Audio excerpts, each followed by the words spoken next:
আবার নিজের জীবনের জন্য সেই আয়াতটা মানতেন, তারপর একটা আয়াত পড়তেন। সুবহানাল্লাহ। আমরা যদি অন্তত পড়ি, মা বোনরা পড়ে, রমজান মাসে এক খতম পড়ি। কোরআন কি শুধু রমজান মাসের জন্য? কাল কিয়ামতের ময়দানে আপনার আমার এই কোরআনই আমার জন্য জাহান্নামে যাওয়ার জন্য উপযুক্ত হবে, উসিলা হবে। যেহেতু কোরআনকে আমরা পড়িনি, কোরআনকে আমরা উলুল আলবাব এই কোরআন নিয়ে যেন গবেষণা করে, গবেষণা করার জন্যই আমি কোরআন নাযিল করেছি। কিন্তু আমরা কি এটা গবেষণা করার সুযোগ পাই?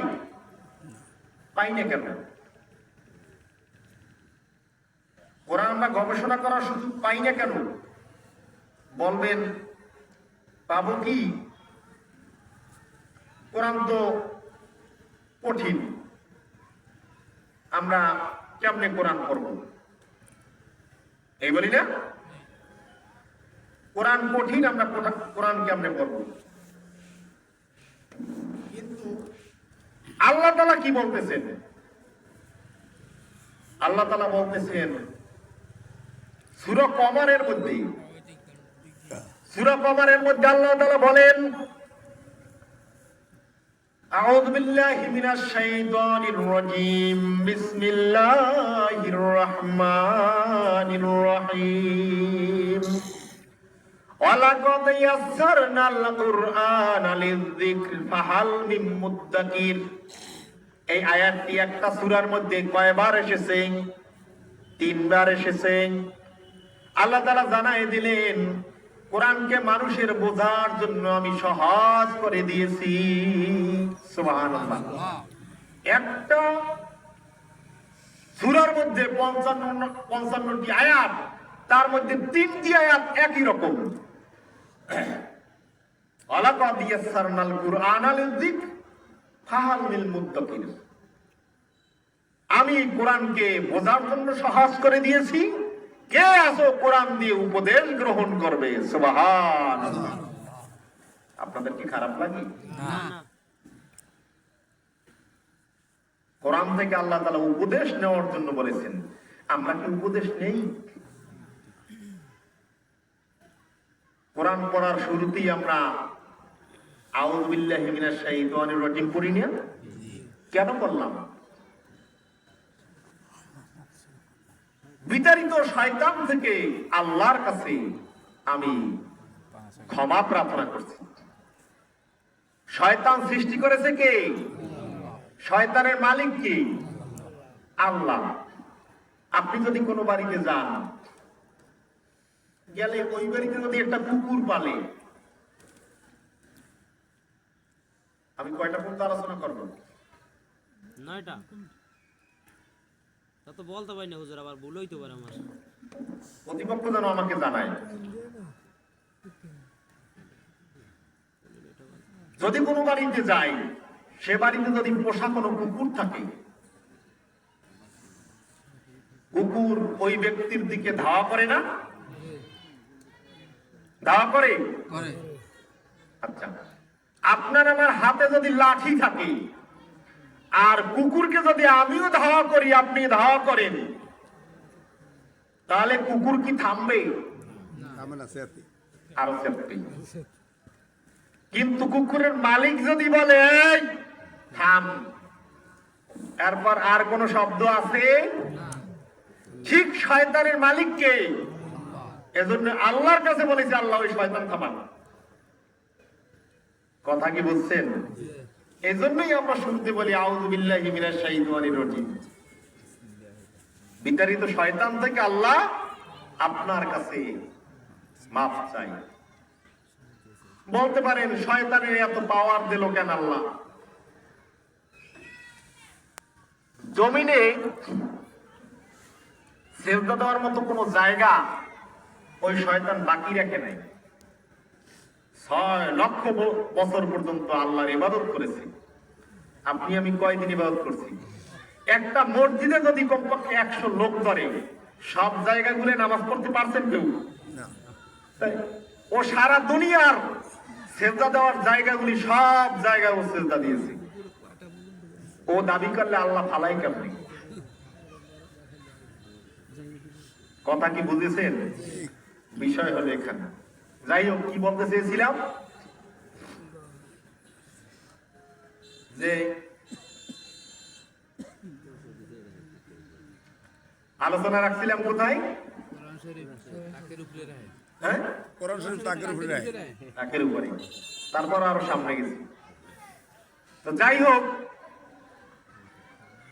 কথা বলছিলাম ওয়ালাকাদ ইয়াসসারনাল কুরআনা লিয-যিকর ফাহাল মিন মুদ্দাকির।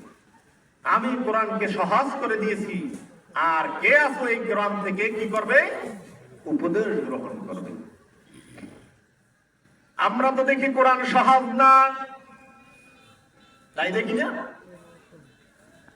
আমরা দেখি কোরআন সহজ না, কিন্তু আল্লাহ বলছে আমি কোরআনকে বোঝার জন্য আমি সহজ করে দিয়েছি। কথা কি আমারটা চলবে না আল্লাহরটা চলবে?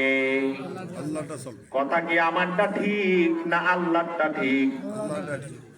আল্লাহ বলছে আমি কোরআনকে সহজ করে দিয়েছি, কিন্তু কোরআন নিয়ে আমরা গবেষণা করি না, চেষ্টা করি না।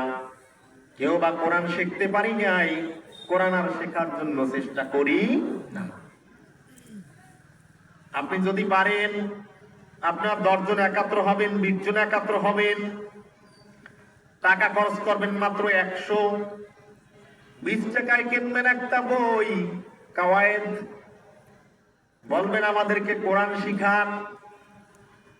চেষ্টা করে যাবেন হুজুরের কাছে, যদি 100 করে টাকা দেন, 20 জনে পড়েন 2000 টাকা, হুজুরি শিখাবে সুন্দর ভাবে। বলবেন ব্ল্যাকবোর্ডে সুন্দর করে শিখাই দেবেন, টাইম দেবো মাত্র আধা ঘন্টা। পারি না? আধা ঘন্টার টাইম দেবো, আপনি আধা ঘন্টা শিখাইবেন। 1 ঘন্টা আপনি প্রাইভেট পড়ালে পারে 1000 টাকা, আমরা দেবো 2000 টাকা। মাসে 100 টাকা খরচ করতে পারি না 20 জনে, অনারও 2000 টাকা হবে। আপনি 1 মাস নয়, 3 মাস নয়, 5 মাস বসে আপনার খরচ হবে 500 টাকা, কোরআন শরীফ শিখে ফেলবেন। উদ্যোগ নিয়েছি? উদ্যোগ তো নেই। কিন্তু আপনারা কেউ সার্ভেয়ারি ট্রেনিং করছেন? ট্রেনিং করছেন কেউ? সার্ভেয়ারি ট্রেনিং করেন নাই, কিন্তু আপনার জমিটুকু বোঝেন না। এলাকায় যে জমি বোঝে তার কাছে যান, বারবার গিয়ে আপনি কোন জায়গায় নকশা, কোন জায়গায় কোনটারে বলে পর্চা, কোনটা সিএস, কোনটা আরএস, তা তো আপনি ভালো বোঝেন, কিন্তু কোরআন আপনি বোঝেন নাই। কোরআন বোঝা সহজ না? ওইটা সহজ, কোরআন সহজ, কিন্তু কোরআন আমি কঠিন বানিয়ে রেখেছি, আর আমার সমস্ত কাগজপত্র আমি সহজ বানিয়ে ফেলেছি। এখন আমি নিজের বুঝ নিজে বুঝি। তাই যদি হয়, আপনি আমি নামাজে পড়ি সূরা ফাতিহা শুদ্ধ তো হয় না, তাহলে ওটা কি? জাল, নকল, ভুয়া, ঠিক না? আপনার আমার কাছে যদি ব্যাংক থেকে ছাড়ানোর পর দেখি 10,000 টাকা, আমার জাল নোট 10,000 টাকা, 1,000 টাকার 10টা নোট জাল, আমার 1 লাখ টাকার বান্ডিলের মধ্যে 10টা 1,000 টাকার নোট জাল। সে সময় তো খেয়াল করেন না, এই বাড়িতে আনার পর ছেলে দেখলো, মুখে দেখলো, বলছে কি আনছো বাবা? কিন্তু এই নোটগুলো তো মানে জাল দিয়ে দিয়েছে। আপনি ব্যাংকে নিয়ে গেলেন, ব্যাংকার রিসিভ করে না, বলছে যে কোথা থেকে নিয়ে আসছেন? আপনার কি রাতে ঘুম আছে? রাতে কি আপনার ঘুম আছে না? থাকারই কথা। আমরা স্বল্প উপার্জন করি, খেটে খাওয়া মানুষ। 10,000 টাকা আমার জাল বাঁধলো, কোথায় চালাতে যাব? ধরা পড়লে কোথায়? জেল। কি জেল? সূরা ফাতিহা জাল, আমি আয়াতুল কুরসি পড়ছি, হ্যাঁ জাল, হয় নাই। ইখলাস পড়ছি নামাজে, হয় নাই। মানে কি? চলবে না। জাল বলি, একটা টেপ লাগানো বলি, চলবে না। জানাজায় পড়ি, চলবে না। আমি দোয়ায় কুনুত পড়ি, চলবে না। আত্তাহিয়াতু পড়ি, দুরূদ শরীফ পড়ি, দোয়ায় মাসুরা পড়ি, কিছুই তো আমার চলবে না, কোনোটাই আমার শুদ্ধ হয় নাই। জাল নোটটা এদিক ওদিক করে আমি দেখতে পারলাম, আমার সূরা ফাতিহাটা যে জাল হিসাবে পড়িয়ে রয়েছে আপনি কোনোদিন দেখলেন না?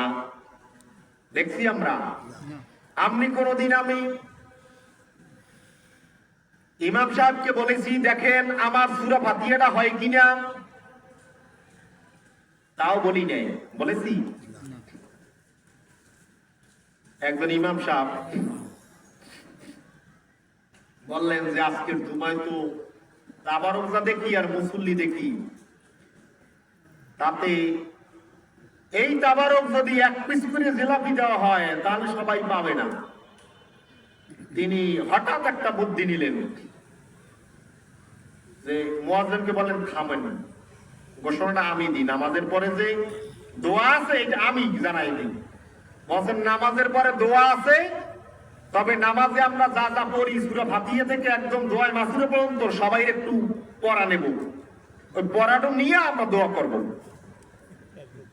ওইটা শুনে শেষ পর্যন্ত ছিল সভাপতি, আর ছিল মুয়াজ্জিন, আর ছিল ইমাম সাহেব।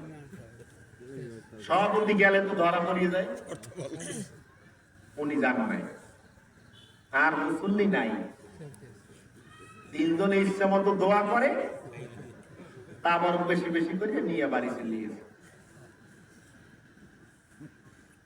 কথা কি বুঝেছি? এটা আপনাদের হাসির খোরাক দিচ্ছিলাম। আপনি আমি দেখি কত জানাজা পড়েছি, যদি তাকবীর কয়টায় যে দোয়া পড়ে সেই দোয়া যদি আমি নাই পেরেছি তাহলে কাউকে ফাঁকি দিয়েছি না? আমাকেও তো ফাঁকি দিবে। আমার সন্তান ফজরের নামাজ পড়তে ওঠে না, আমিও সন্তানকে ডাকাডাকি করি, ওঠে না। একদিন যদি আপনি জগ ভরে এক জগ পানি নিয়ে ওর কাছে যেতেন, বাবা তোমার জন্য পানি এনেছি, তুমি ওযু করো, ওযু করে বাবা চলো তুমি আর আমি নামাজে যাই। এমন কোন বেয়াদব ছেলে আসেনি যে বাবার পানি বহন করে আনা সেই পানি দিয়ে ওযু করে মসজিদে যাবে? এরকম কোন বেয়াদব ছেলে আছে? সন্তান ঘুমায় পড়ছে, মোবাইল আছে তো মোবাইল আছে, মোবাইল খেলতে খেলতে ঘুমায় পড়ছে 12টা 1টায়, সন্তানের কাছে বসেন, মাথায় হাত বুলায় দেন, বাবা দুনিয়াতে যদি একটা বিড়ালের বাচ্চাও আগুনের মধ্যে পড়ে আমার অন্তর কাঁদে, আমি বাচ্চাটা আগুন থেকে উঠাই আনি। কাল কঠিন কিয়ামতের ময়দানে যখন ফায়সালা হয়ে যাবে, জাহান্নামে আমার সন্তান যাবে, আমি দেখতে পারবো না। বাবা দুনিয়াতে একটু শীত, সমস্যা নাই, তোমার জন্য আমি, তুমি যা বলবা আমি করতে রাজি আছি, কিন্তু নামাজ তোমাকে পড়তে হবে। এভাবে আদর করতে পেরেছি? পারিনি। বলি কি সন্তান কথা শোনে না। আরে সন্তান কখন কথা শুনবে? আমি তো আল্লাহর কথা শুনি না। কথা ঠিক? কেউ বলে স্ত্রী কথা শোনে না, আমি তো আল্লাহর কথা শুনি না। স্ত্রী স্বামীকে মানে না, আমি তো আল্লাহর কথা মানি না। এক জায়গায় আমি বলেছি মাহফিলে ওরকম আসছে, হুজুর স্ত্রী কথা শোনে না। আমার স্ত্রী আসছে, আমার স্বামী আমাকে খুব মারধর করে, বলছি একটু পানি আনেন।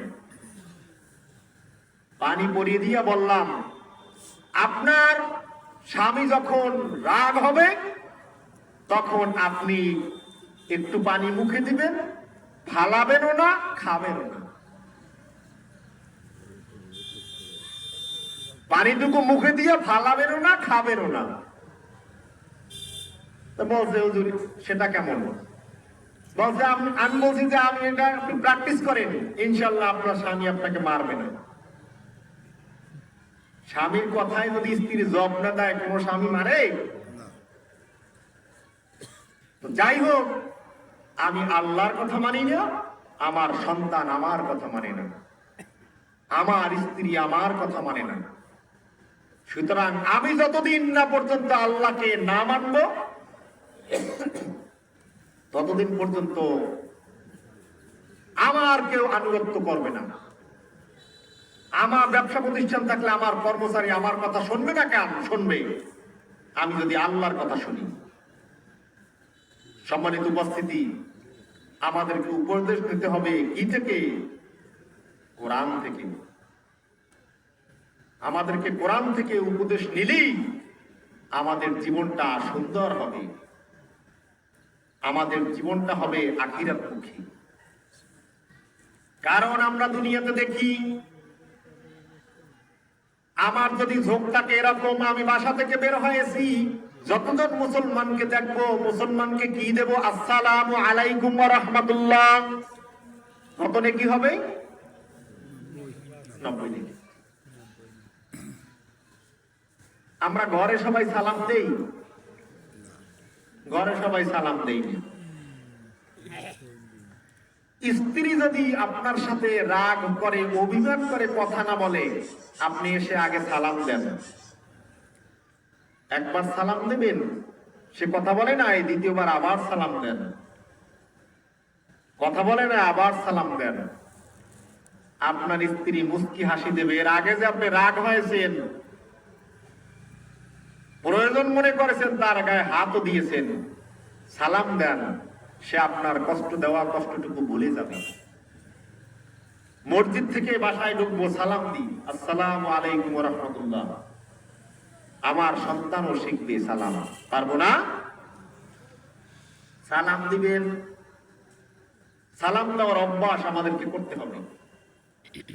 এটা একটা ভালো কাজ না? ঠিক আমার জীবনের শুরু থেকে শেষ পর্যন্ত সকল কাজগুলি হবে আখিরাতমুখী। যেমন আমি কিন্তু অনেক উদাহরণ দিয়েছি। আমাদের সমাজে রাস্তার একদম কিনারে, পুকুরের কিনারে, কোন লেক বা ব্যারের কিনারে, খালের কিনারে গাছ লাগানো থাকে না? গাছগুলি যদি কেটে দেওয়া হয়, কোনো টানা না দেওয়া হয়, গাছ পড়বে কোন দিকে? কোন দিকে পড়বে? যেদিকে ঝোঁক ওদিকে পড়বে না? ঠিক আমাদের জীবনটা যখন, মৃত্যু নামক করাতটা যখন আমার জীবনটা কেটে দিবে, আমরা করাত দিয়ে, কুড়াল দিয়ে কেটে দিই না গাছ। মৃত্যু নামক অস্ত্রটা যখন আমার জীবনকে কেটে দিবে, তখন আমার যোগ যদি থাকে নামাজের দিকে, যোগ যদি থাকে মাহফিলের দিকে, যেখানে মাহফিল হয় সেখানে আমি আছি, যোগ যদি হয় মসজিদে দান করবা কে কে, আমার যোগ ওই দান করার দিকে। আমার যদি যোগ থাকে যে লোকজন দেখলি, মুসলমান দেখলি সালাম দিব, ভালো কাজ না? তাহলে আমার যোগ থাকে যদি আখিরাতমুখী, আমি মৃত্যুর পর আমার যোগ কোন দিকে? জান্নাতের দিকে। আর যদি আমার যোগ থাকে তাস খেলার দিকে, আমার যোগ থাকে জুয়ার দিকে, যোগ থাকে হারামের দিকে, যোগ থাকে নেশার দিকে, যোগ থাকে পর স্ত্রীর দিকে, তাহলে মৃত্যুর পর পর আমার যোগ কোন দিকে হবে? জাহান্নামের দিকে। কথা কি ফ্রেশ? আমার দুনিয়াতে যোগ থাকবে যেদিকে, মৃত্যুর পর আমি পড়ব, যোগ যদি ভালোর দিকে থাকে আমার মৃত্যুর পর আমি জান্নাতি। যোগ থাকবে খারাপ কাজের দিকে, মৃত্যুর পর আমি জাহান্নামী। কথাটা বুঝতে আপনাদের কষ্ট হয়েছে? কথাটুকু সহজ না? কথাটুকু কিন্তু খুবই সহজ। এজন্য আমার সকল কাজ হবে আখিরাতমুখী, সকল কাজ হবে যে আমাকে জান্নাতমুখী হতে হবে। দুনিয়াতে যদি কেউ মারা যায়, আপনারা কাঁদবেন না, দুটো কাজ করবেন না। একটা হলো মৃত্যুর পর যদি তার জন্য কোরআন শরীফ পড়েন মসজিদে, নাপাক অবস্থায় তার কাছে বসে পড়বেন না। কথা কি বুঝেছেন? 2 নম্বরে কাঁদবেন না। এরপর কথা আছে যে রক্তের আত্মীয় মারা গেলে কে না কাঁদে? আমি আর আব্বা মারা যাওয়ায় এক ফোঁটা চোখের পানি আমার পরে নেই, তবে পরেছে যখন আমি কবরে রাখার পর আমাকে হাত তুলতে বলা হয়েছে তখন করেছি। মৃত্যু ব্যক্তি আপনাদের ক্রন্দন শুনলে সে কষ্ট পায় যে আমি তোমাদের কাছে ছিলাম আর আল্লাহর কাছে এসেছি। আমাদের চেয়ে কি আল্লাহ তাকে মোহাব্বত, আরাম আপনাদের তার জন্য ভালো কিছু আমরা যা করেছি তার চেয়ে আল্লাহকে বেশি করতে পারেন না? বেশি করতে পারেন। সুতরাং দুনিয়ার জীবনটা যদি আমার হয় আখিরাতমুখী, তাহলে আমার জীবনটা ধরে নিবেন জান্নাতমুখী হয়ে গেল। ভাইয়েরা, দুনিয়াতে বহু মানুষ দুনিয়াতে এসেছে, সবচেয়ে যিনি বেশি হায়াত পেয়েছিলেন তিনি বেঁচেছিলেন 1600 বছর, বাচ্চা যুলকারনাইন। আমাদের 16 পুরুষ মিলে কি হবে? তিনি মারা যাওয়ার পর তার কবরটা শেষ করবো, শেষ করবো। আচ্ছা, আমি 5 মিনিটের মধ্যে শেষ করবো। তো ঠিক আছে, মেহমান আসতে পারেন। তাহলে তার কবরটা হলো 48 হাত লম্বা। 48 হাত যে লম্বা তার কবরটা, কমপক্ষে 40 হাতও তো লোকটা ছিল। তার কত বাহাদুরি ছিল, তার কত দাপট ছিল। সেও তো মারা গেছে, আমরাও মারা যাব না? শোনেন,